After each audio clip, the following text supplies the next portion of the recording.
Okay, good day guys. Ito, didip clean na naman tayo guys ng media.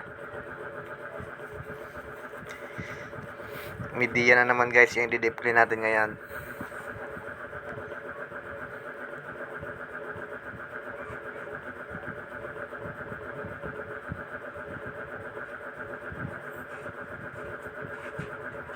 Tanggalin lang natin yung mga screw na yan, yung 4 na screw ng top cover.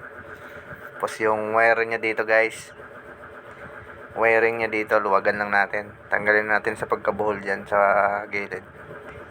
Para pagangat natin yung top cover, hindi siya mauunat. Yan, ganyan natin. Kinalawang na pala to guys, yung body nito. Tagal na rin kasi.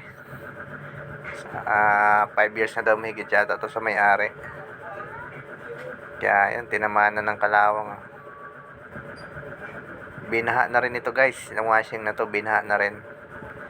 Binlower lang natin. Yung kasagsagan ng baha dito, inabot yung washing na to. Minimintin pala namin to yung washing na to guys. Siguro mga pang-5 cleaning na namin ito.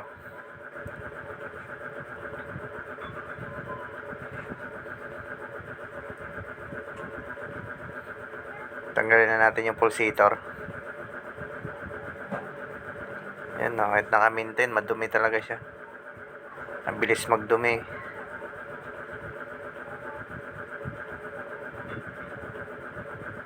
Kaya kailangan talaga guys na cleaning talaga yung washing once a year. Kasi grabe talaga siya magdumi.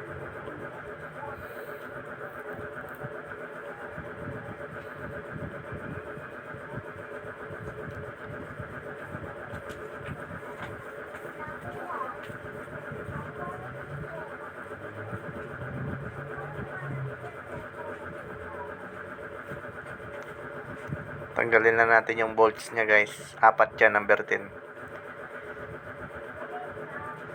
Kinalawang na pala guys yung nag-hold ng drums niya.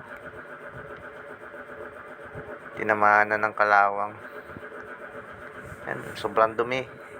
Madumi pa rin siya kahit naka-maintain ng linis. Ayan o, madumi talaga siya.